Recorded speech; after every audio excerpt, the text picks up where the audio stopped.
When printing is in progress, it is possible to monitor the status of the process using the information provided on the right side of the Monitoring and Control home page.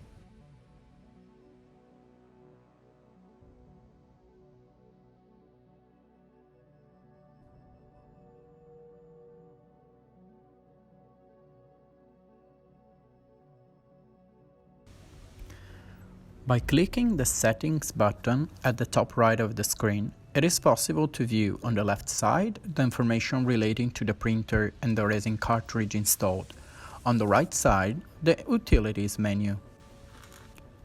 It is possible to open the door, close the door, start a timed door opening that will automatically close after 30 seconds, or consult the database of used cartridges, exhausted or not.